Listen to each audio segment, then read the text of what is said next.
I have directed the Secretary of the Treasury to take the action necessary to defend the dollar against the speculator. معي الملايين со дня образования полка. The petrodollar is actually a device invented by Kissinger and Nixon to suspend temporarily the convertibility of the dollar into gold or other reserve asset.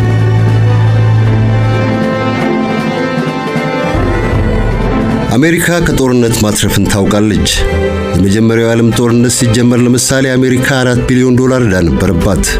የአውሮፓ ጦርነቱ ሲጠናቀቅ እሷ አበዳሪ ሆናለች፣ አውሮፓ ተበዳሪ፣ የ$10 ቢሊዮን ባለዕዳ። ሁለተኛው የዓለም ጦርነት ሲያበቃ አሜሪካ የሰፈራችን ጉልቤ የዓለማችን ልዕለ ኃያል መሆኗ ተረጋግጧል። ልዕለ ኃያልነቷም ዛሬ ድረስ እንደቀጠለ ነው። የዚያ ምክንያቱም ብዙዎች እንደሚስማሙበት ፔትሮዶላር ነው።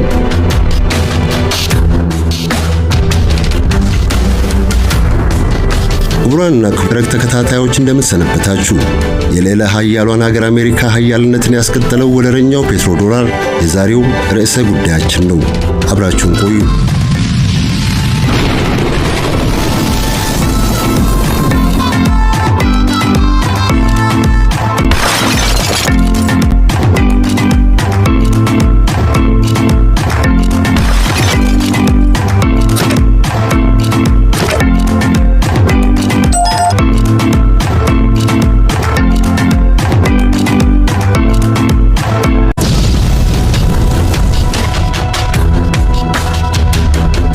ዓለማችን በታሪኳ በርካታ ጉልቤዎች ተፈራርቀውባታል። የዛሬ 100 ዓመት ለምሳሌ አሜሪካ አሉ ከተባሉ ጉልቤዎች አንዱ አልነበረችም። ዓለም አቀፉ የኃይል ሚዛን ለሜዳሊያ ይሁን ለፍጻሜ የሚጠበቁትም ሌሎች ነበሩ። ለጅግሩ አሜሪካ የዛኔዋ ለጅግር ማለቴ ነው ፈራ ተባ ያለች ዓለም አቀፉን መድረክ ስትቀላቀልም እዚህ ትደርሳለች ብሎ የጠረጠራት አልነበረም። ከማንም ያለመወገን ፖሊሲዋም the policy of non-alignmentም በርግጥ እሱ ነገሩን አግዟል። የዚህ ወይም የዚያ ወዳጅ ሳትሆን ለከፈላት ሁላ የሸጠች ከሸጠላት ሁላ የገዛች አቅሟን ስታጠነክር ሁሉም ማንም ከስጋት አልቆጠራትም ነበር። ጦርነት የማይቀርላት ይሆን የማታመልጠው ሆና ስትገባበትም ደግሞ ዘው ብላ አትገባም። መጀመሪያ አድፍታ ትጠብቃለች። ሁሉ ተፎካክረው ሁሉ ተሸዋክተው ጉልበታቸው እስኪዘል የግጥሚያው ቦታም የሌላ ሰው ሜዳ ነው። ሰፈሯ ቤቷ ኮሽ አይልም። ሁለቱም ደግሞ ከኪሳራ ይጠብቋታል ወይም ቢያንስ ኪሳራና ውድመት ይቀንሱላታል። ሁለቱም የዓለም ጦርነቶች ለምሳሌ የተካሄዱት እኮ በሌሎች ሜዳዎች ነው። በተሳተፈችባቸው ጦርነቶች አትራፊ ሆና የመውጣቷ ሚስጥር እንግዲህ ይኸው ነው። የአንደኛው የዓለም ጦርነት ለምሳሌ ተሸናፊ የነበረውን የኦስትሪያ ሃንጋሪ ኢምፓየር ከምድረ ገጽ አጥፍቷል።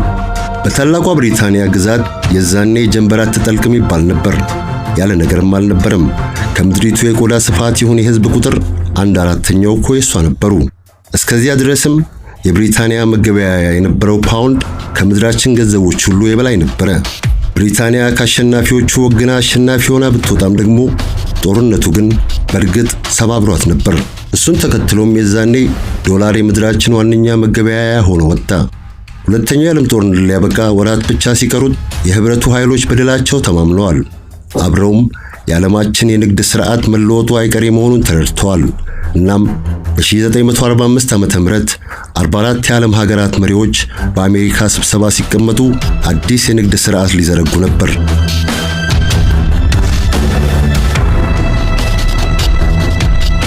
ቀድሜ ግን እስከዚያ ድረስ ስለነበረው የንግድ ሥርዓት ትንሽ ልንገራችሁ።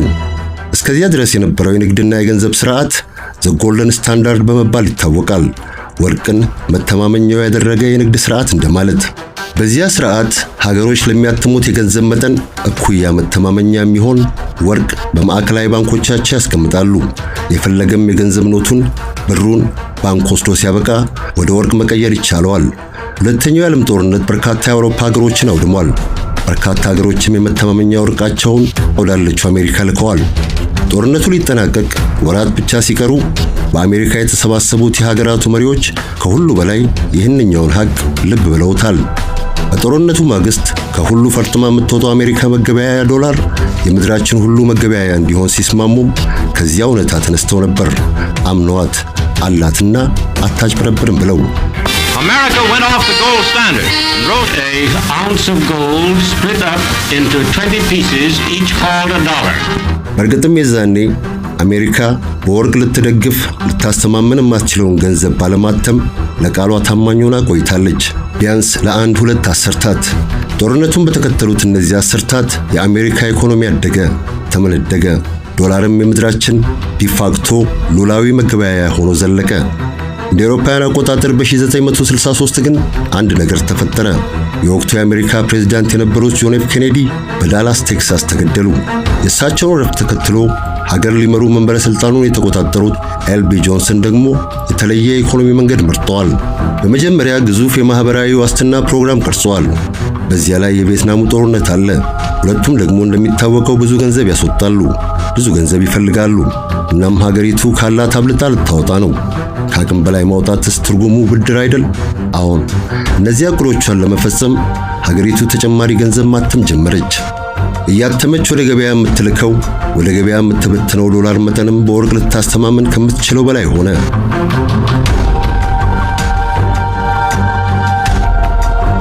እንደ አውሮፓውያን አቆጣጠር በ1945 ዓ.ም በጦርነቱ ማብቂያ ላይ የ44ቱ ሀገራት መሪዎች ዶላርን የጋራ መገበያያ ሊያደርጉ የተስማሙት ግን ሌላ ነበረ። አዎን፣ አሜሪካ በወርቅ ልታስተማመን ከምትችለው በላይ ገንዘብ እንዳታተም ነበር ስምምነቱ። አዎን፣ እሱና ወርቁ ይበልጥብኛል ያለ አንዱን ወቂት ወርቅ በ$35 ሂሳብ ለውጦ መውሰድ መቻሉ። የጆንሰን ወጪዎች በስተው ግን አሜሪካ ከአቅሟ በላይ ዶላር ለማተም ተገደደች። እሱ ነገር ደግሞ ሌሎች ሀገራትን አሰጋ ብቻ ሳይሆን ለጦርነትም ይጋብዝ ጀመረ። ለምሳሌ በነሐሴ 1972 እኮ ፈረንሳይ ወርቄን ካልሰጠሽኝ ሞቼ እገኛለሁ ብላ የጦር መርከቧን አሜሪካ ድንበር ድረስ ልካ ነበር። በተመሳሳይ ወቅትም ታላቋ ብሪታንያ $3 ቢሊዮን የሚያወጣ ወርቅ በቶሎ በሉት ወዲያውኑ ካልተከፈለኝ ብላ ሞቼ እገኛለሁ ብላ ነበር። ሁለቱም ሀገሮች ደግሞ ባዘቦቱ ቀን የአሜሪካ የቅርብ ወዳጆች ነበሩ። በወቅቱም አሜሪካ $11 ቢሊዮን በወርቅ ሌላ $22 ቢሊዮን ደግሞ በካሽ የሚከፈል ዕዳ ያናጥርባት ነበር። ፈረንሳይ የጦር መርከቧን ወደ ኒውዮርክ የባህር ወደብ ባስጠጋች በቀናት ውስጥ ግን የወቅቱ የአሜሪካ ፕሬዝዳንት ሪቻርድ ኒክሰን ፈንዱ አሉ። ወይም ቢያንስ ምን ታመጣላችሁ? I have directed the Secretary of the Treasury to take the action necessary to defend the dollar against the speculators. እሳቸው በወቅቱ ከዋተርጌቱ ቅሌት ጋር በተያያዘ የወንጀል ክስ ይጠብቃቸዋል። የተባባሰ የመጣው የዋጋ ግሽበትም የብዙ አሜሪካውያንን ኑሮ አክብዷል። እናም ተጨማሪ ጭንቀት ሊሸከሙበት ጫንቀው አልነበራቸውም። ነገሩን ይበልጥ ለማብራራት አንድ ሁለት ነገሮችን ብቻ ልንገራችሁ።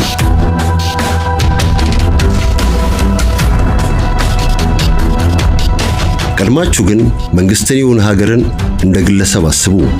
ከገቢዬ በላይ የማወጣ ከሆነ ለምሳሌ ያለኝ አማራጭ ብድር ነው። ለሀገር ይሁን ለመንግስትም ነገሩ የሚሰራው እንግዲህ እንደዚያው ነው። መንግስታት ወጪያቸውን ሊሸፍኑ ባሰቡ ጊዜ ብድሩን ቢያንስ በሁለት መንገዶች ያሳኩታል። አንደኛው የመንግስት ቦንዶችን መሸጥ ነው፣ ሰርቼ እከፍላለሁ እንደማለት። ሌላኛው ገንዘብ ማተም። የአንድ ሀገር ኢኮኖሚ ካለው አቅም በላይ ገንዘብ ማተም ግን የራሱ አደጋ አለው። የዋጋ ግሽበት ይፈጥራል። ይህ ተፈጥሯዊ ነው። የኢኮኖሚክስ መሰረታዊያን የሚባሉት የፍላጎት የአቅርቦትና የዋጋ ግንኙነትም የተጠላለፈ ነው። በገበያ ውስጥ የተበተነ ገንዘብ ገበያው ሊያቀርባቸው ከሚችላቸው ምርትና አገልግሎቶች ከበለጠ ግሽበት መከሰቱ የማያጠራጥር ነው። በአሜሪካ በወቅቱ የሆነውም እንግዲህ ይኸው ነበረ።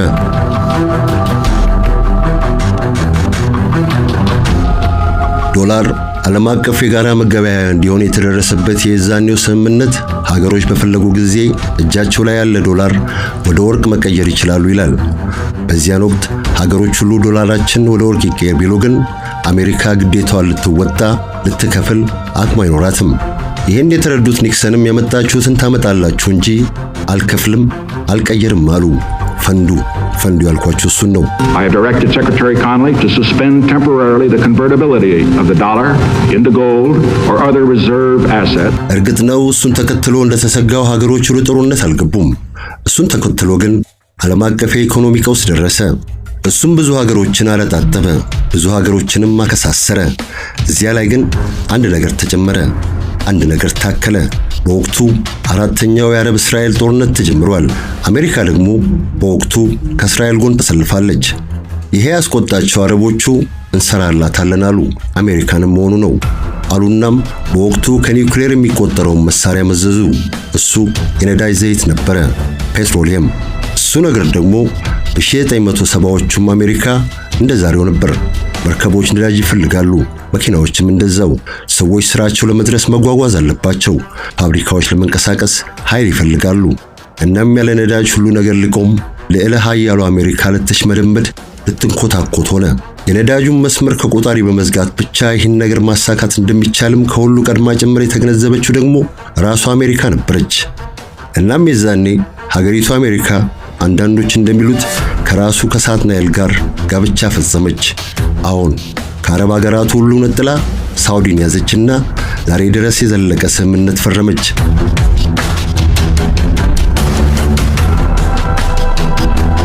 በዚያ ስምምነት መሰረት ሳውዲ አረቢያ ለሌሎች ሀገራት የምትሸጠውን የነዳጅ ዘይት ሁሉ ሁሌም በዶላር ብቻ ትሸጣለች። በምላሹም ያልተቆጠበ ወታደራዊ ድጋፍ ከአሜሪካ ታገኛለች። አሜሪካ ይህን ለማድረግ ቃል ስትገባም በሳውዲ የውስጥ ጉዳይ መቼም ቢሆን እጇን ላታስገባ ብላ ተገዝታ ነበር። ጥቂት ሰከንዶች ብቻ ወደ ኋላ ተመለሱልኝ። ሳውዲና ሌሎች 11 የአረብ ሀገራት ለአሜሪካ ነዳጅ አንሸጥም ብለው እንደነበር አስታውሱልኝ። እሱ ነገር በሆነ ማግስት ሳይጠቀሱ መታለፍ የሌለባቸው አንድ ሁለት ነገሮች ተከስተዋል። የመጀመሪያው የእነሱን ውሳኔ ተከትሎ የተከሰተው የነዳጅ ዋጋ ጭማሪ ነው። ጭማሪው ደግሞ የዋዛ አልነበረም። እስከዚያን ጊዜ ድረስ በበርሜል $2 ይሸጥ የነበረው ድፍድፍ ነዳጅ 10 እና 12 ዶላር ድረስ ያወጣ ጀመረ። እሱ ነገር በእርግጥ ለነዳጅ ላኪዎቹ ትልቅ የምስራች ነበር። ትንሽ ሸጠው እንኳ ብዙ ማግኘታቸውን ተከትሎ የየሀገራቱ ካዝናዎች በገንዘብ ተጥለቀለቁ። የዛኑ ያህል ነገሩ ኢትዮጵያን ለመሳሰሉ ነዳጅ ገዢ ሀገሮች ትልቅ መከራ ይዞ መጣ። እንደምታስታውሱት ለምሳሌ በኢትዮጵያ ዘውዳዊውን ስርዓት ለመጣል በተደረገው ጥረት የአዲስ አበባ ታክሲ ሾፌሮች ተጠቃሽ ሚና ነበራቸው። በወቅቱ በመላ ዓለም የደረሰውን የነዳጅ ቀውስ ተከትሎ በኢትዮጵያም በነዳጅ ዋጋ ላይ ጭማሪ ተደርጓል። እሱን በመቃወምም ታክሲ ሾፌሮቹ የሥራ ማቆም አድርገዋል። እንደማስታውሰውም ዘውዳዊው ስርዓት ለዘመናት ጸንቶ የኖረው እሱኛው ስርዓት አሁን ከዚያም በኋላ ከአንድ ወይም 2 ዓመት በላይ በሕይወት አልቆየም፣ ተወግዷል። ወደ ዋናው ነገር ስመለስ አሁን አሜሪካና ሳውዲ ተነጥለው የፈጸሙትን ሽርክና ተከትለው ሌሎችም የአረብ ሀገራት የሳውዲን ፈለግ ተከተሉ። እሱ ከመሆኑ በፊት ግን አሜሪካ ሁለት ነገሮችን ልብ ብላለች።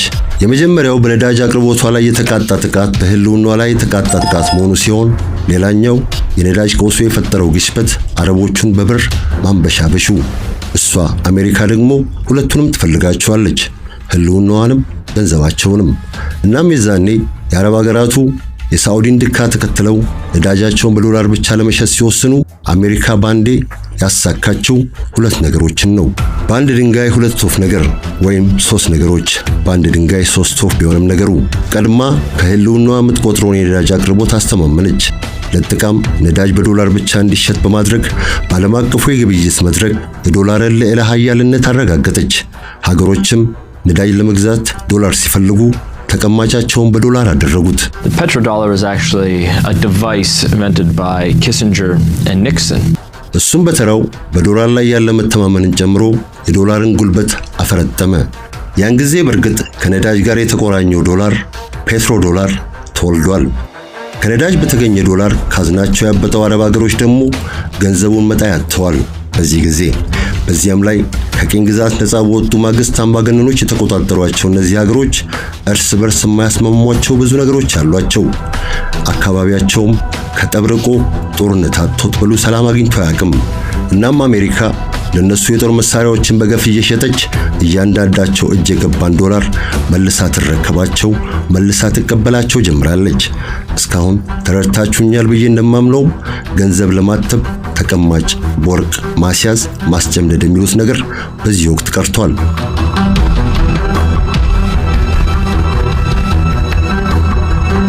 የአሜሪካ መንግስት ወጪ በበዛበት ገንዘብ ባስፈለገው ጊዜ ለምሳሌ ያሻውን ያህል ገንዘብ ያትማል። ነገሩም እንዳልኳችሁ ሰርቼ ተካለው፣ ሰርቼ ከፍላለው፣ እመኑኝ በቃ ነገር ነው። በወቅቱ ደግሞ አሜሪካ እጅግ ደም አፋሳሽና እጅግ ወጪያማ በነበረው የቪየትናም ጦርነት ተጠምዳለች። እንደሚባለው ያ ጦርነት አሜሪካ ሙሉ በሙሉ በዱቤ የተዋጋችው ጦርነት ነበረ። ይህንኑ የዱቤ ጦርነት ግን አሜሪካ በቀዝቃዛው ጦርነት ወቅትም ከኃይለኛ ባላጋራዋ ከሶቪየት ህብረት ጋር ተዋግተዋለች።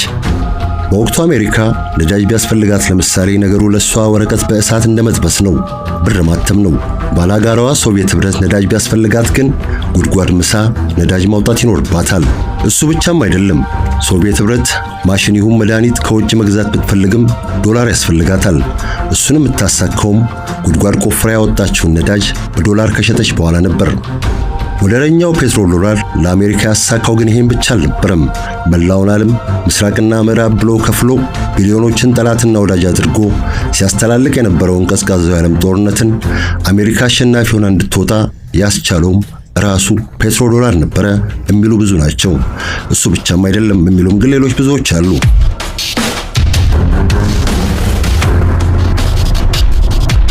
እዚያ ጦርነት እዚያ ግጥሚያ ላይ አሸናፊውን መለያውን ጎል አስቆጠረች የምትባለዋ ግን ያለ ጥርጥር ሳዑዲ አረቢያ ነበረች። እንደሚባለውም ሐሳቡ በሉ ትዕዛዙ የመጣው ከአሜሪካ ነበረ።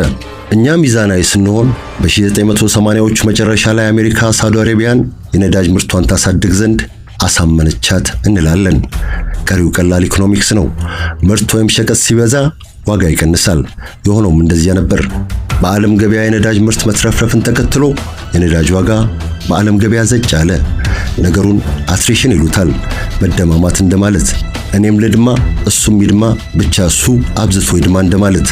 በወቅቱ የሶቪየት ኅብረት ትልቁ ገቢ ከነዳጅ ሽያጭ የሚሰበሰብ ገንዘብ ነበረ። በወደቀ ዋጋ የሚሸጠው ነዳጅ ደግሞ ነዳጁን ለማውጣት የከፈለችውን ወጪ እንኳን መሸፈን ተስኖታል። ከዚያ ቀድሞ ደግሞ ሀገሪቱ ከራሱ አልፋ የትግል አጋር የምትላቸውን በርካታ ሀገሮች ትደጉም ነበረ። የነዳጅ ሴራውን ተከትሎ ግን እሱን ለማድረግ እጁ አጠራት። ከአጋሮቹ አንዳንዶችም ሸርተት ይሉባት ጀመር። ይባስ ብሎም ለሌሎች ሁሉ ይተርፍ የነበረው እጇ የራሷን ሕዝቦች መመገብ ተሳነው። የዛኔ ቀዝቃዛው የዓለም ጦርነት ማብቃት ጀምሯል፣ ወይም ጨዋታው ለይቶለታል። ያ የሳውዲ አረቢያ ውጤት ቀያሪ ጎል በሉት ውለታም በአሜሪካ በደማቁ ተመዝግቦላታል።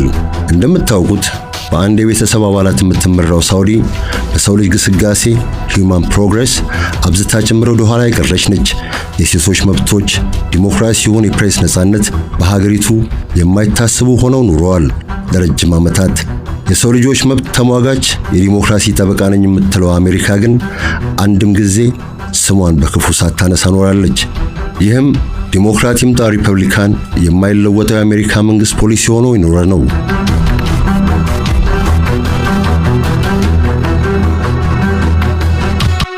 አስተማማኝ የነዳጅ አቅርቦትና ፔትሮ ዶላርም የአሜሪካ መንግስት የውጭ ግንኙነት የማዕዘን ድንጋዮች ሆነው ቀጠሉ። በነሐሴ ወር 1990 ኢራቅ ኩዌትን ወረረች። ወራም አላበቃች። የሳዳም ሁሴን ጦር ሚጢጢዋን ሀገር ኩዌትን ለ7 ወራት ተቆጣጥሮ ቆየ። ኩዌት ደግሞ ከአሜሪካ ዋነኛ ነዳጅ አቅራቢዎች አንዷ ነበረች። እናም አሜሪካ ኩዌትን ነፃ ለማውጣት ለነፃነት በሚል ኢራቅን ጦርነት ገጠመች። የዛኔ ግን በብርቱ የአሜሪካ ክንድ ብርቱ ቅጣት የገጠመው የሳዳም ጦር ኩዌትን ለቆ ከመውጣቱ በፊት ሀገሪቱን አነደዳት። ከ600 እስከ 700 በሚደርሱ የነዳጅ ጉድጓዶች ላይ እሳት ለኮሰ በሉት እሳት ለቀቀ። የዛኔም ገሃነም ለካ እዚሁ ነበር ተባለ፣ እዚሁ ምድር ላይ።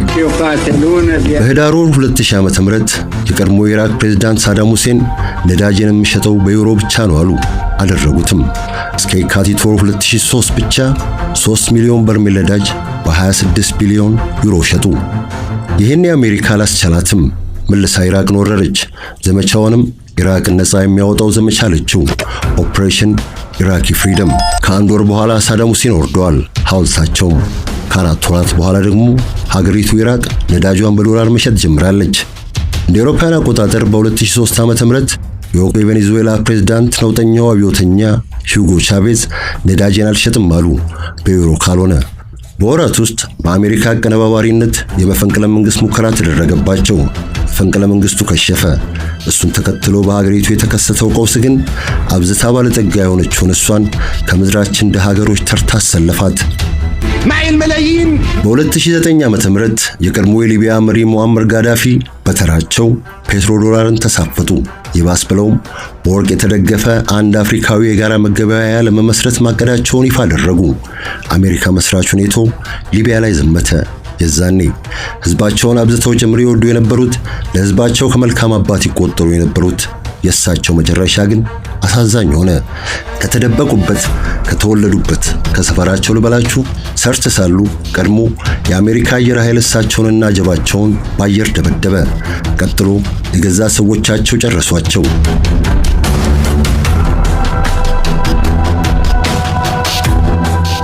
እስካሁን የጠራውላችሁ ሶስቱ ሀገሮችና መሪዎቻቸው እውነት ነው የየራሳቸው ችግሮች ነበሩባቸው።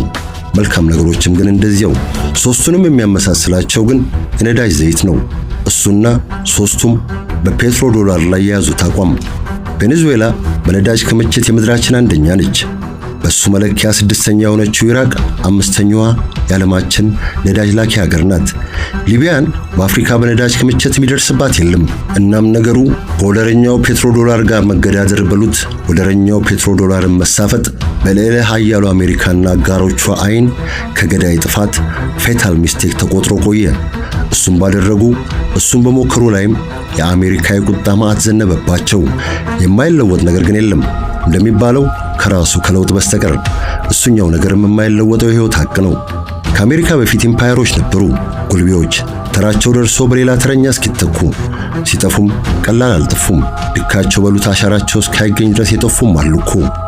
የአሜሪካ ልዕለ ኃያልነትና የዶላር ገናናነትም ላለፉት 70 ዓመታት እንዳያጠራጥር ሆነው ቆይተዋል። በእነዚህ ዓመታት ግን ነገሮች ተቀይረዋል፣ ያውም በብዙ። በአንድ ወቅት ብቻ ሳይሆን ለረጅም ጊዜ የአሜሪካ ኢኮኖሚ ከምድራችን ኢኮኖሚ 50 እና 60 በመቶ ባለድርሻ ነበረ። አሁን እሱ የለም። እርግጥ ነው አሁን ላይ የምድሪቱ ኢኮኖሚ አብዝቶ ጭምር አድጓል። የሰው ዘር በሉት ምድሪቱም የዚህን ያህል ጊዜ ከሀብታም ሆና በሀብት ተትረፍርፋ አታውቅም። ዛሬ ላይ እኮ የምድራችን ግርድፉ ዓመታዊ ምርት ጂዲፒ 100 ትሪሊዮን ዶላር ይደርሳል ነው የሚባለው። አሜሪካ ወደረኛውን ፔትሮ ዶላር ተገን አድርጋ ሌላ ኃያልነቷን አረጋግጣ በኖረችባቸው ዓመታት ግን ሌሎች ሀገራት ቁጭ ብለው አልጠበቋትም። ይልቁንም ከትልቁ ሉላዊ ዳቦ የድርሻቸውን ሊቆርሱ ሲንጠራሩ ነው የቆዩት። እንደዚያም ሆነና ታዲያ ከምድራችን ጠቅላላ ኢኮኖሚ ዛሬ ላይ ሲሶ ያሉ ብቻ ነው በአሜሪካ እንደተያዘ የሚታመነው። ሀገሪቱ አሜሪካ ሌላ ኃያልነቷን ለማስቀጠል ዶላርን ተገን አድርጋ የምትጫወተው ጨዋታም ከተባነነበት ቆይቷል፣ ተነክቶበታል።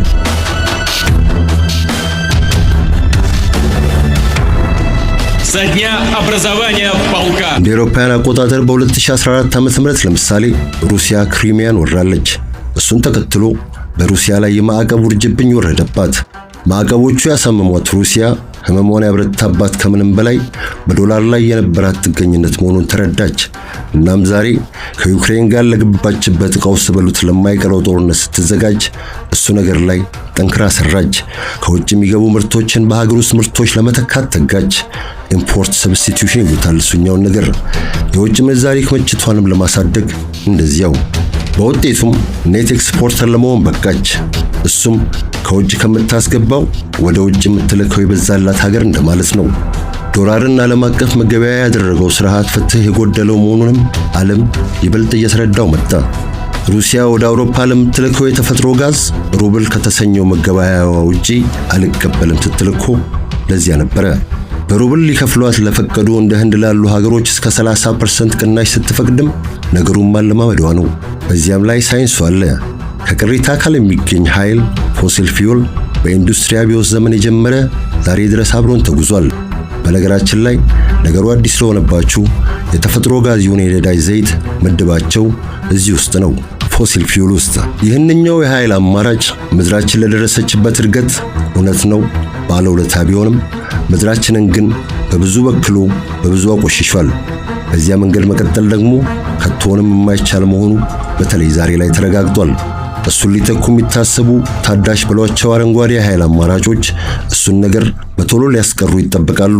ያኔ በእርግጥ ዶላርና ፔትሮሊየም የተጋመዱበት ትዳር ፔትሮ ዶላር ያበቃለታል። የዛኔም ምድሪቱ ከሚያፍነው ጭስ የሰው ዘርም እኩል ከሚያፍነው ፔትሮ ዶላር እፎይ ይላሉ ተብሎ ይጠበቃል። አበቃው።